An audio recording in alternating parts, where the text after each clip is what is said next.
Baik, bismillahirrahmanirrahim. Assalamualaikum warahmatullahi wabarakatuh. Waalaikumsalam. Semangat pagi. Pagi.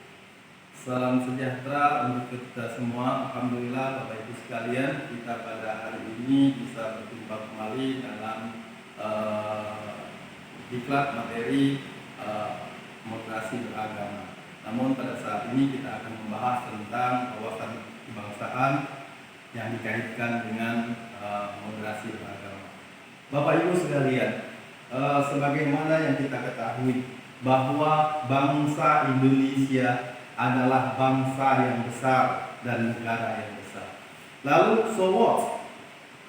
Apa yang akan kita lakukan untuk bangsa dan negara Indonesia ini? Jawabannya tidak lain, kira-kira ada yang bisa menjawab Bapak Ibu sekalian? Ya. Nah, ini luar biasa jawaban dari Bapak Syakirin. Yang harus kita lakukan adalah bersyukur dan bersyukur. Luar biasa. Terima kasih Pak Syakirin atas jawabannya.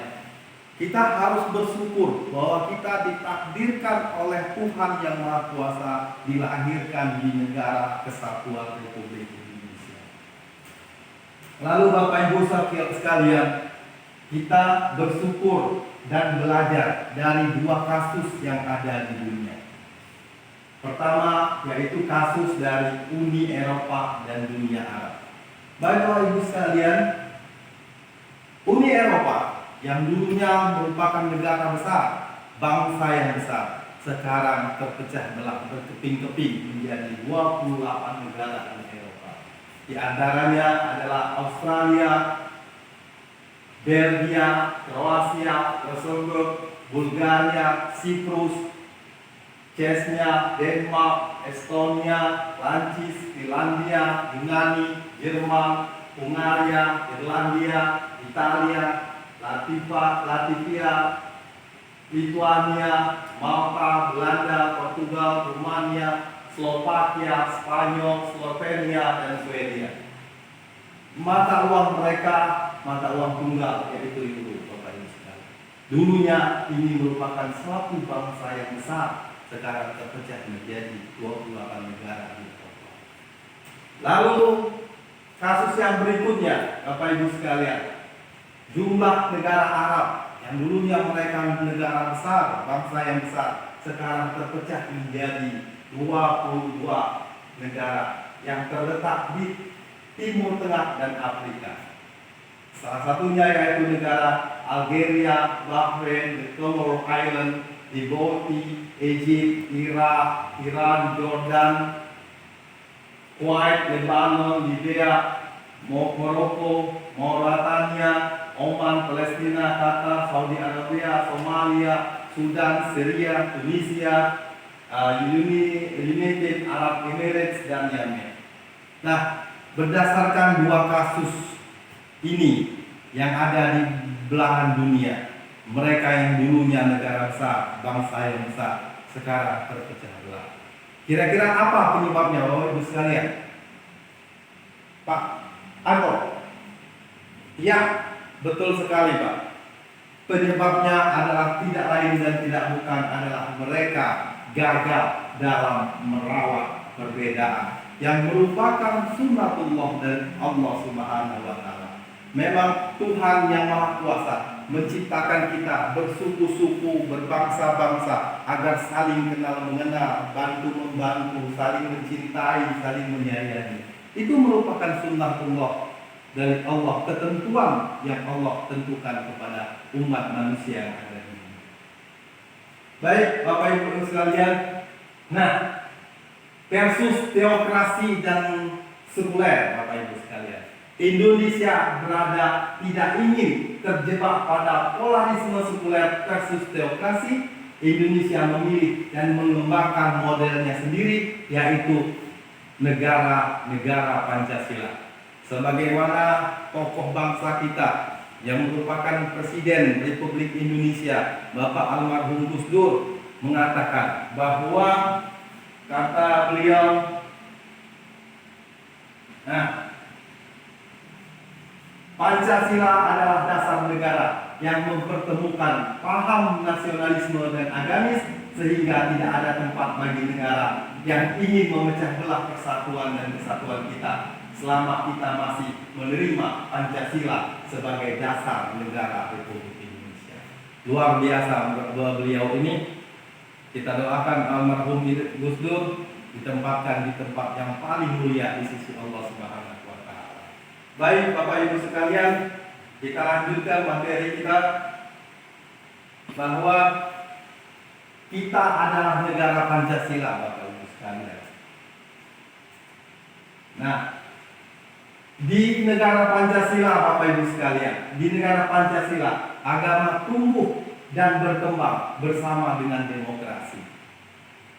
Negara memfasilitasi kehidupan agama dan beragama.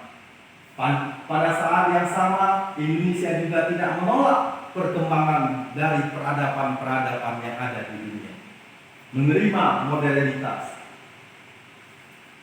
Karena itu Bapak Ibu sekalian, penerimaan normatif terhadap agama di satu sisi dan penghargaan terhadap perkembangan peradaban manusia di sisi lain menjadikan Indonesia bukan negara agama, tetapi Indonesia bukan pula negara sekuler, Bapak Ibu sekalian.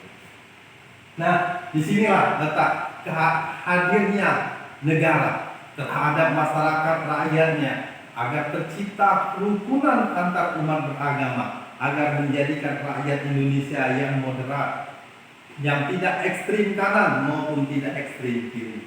Nah, Indonesia adalah sebuah negara yang dibangun atas dasar pluralisme. Apa yang plural? Sosial, politik, agama, hukum, etnis, dan seterusnya.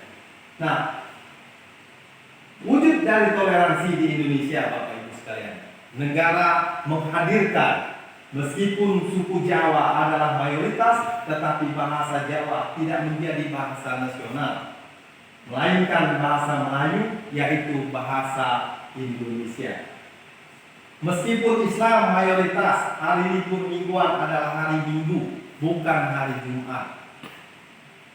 Pengadopsian istilah Minggu di tengah istilah pengadopsian istilah Arab, Indonesia memakai dengan bahasa Senin, Selasa, Rabu, Kamis, dan Jumat.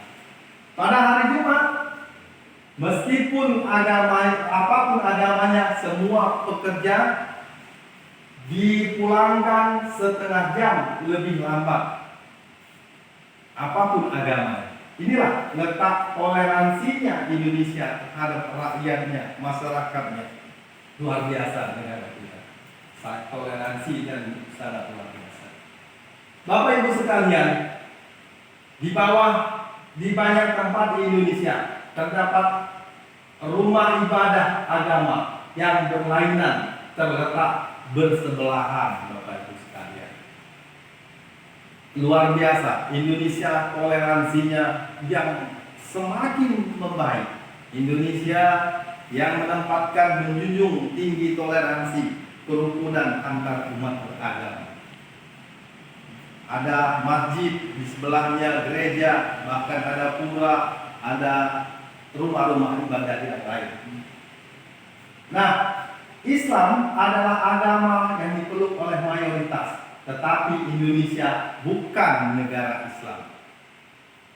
Terdapat 12 hari libur nasional, Bapak Ibu sekalian.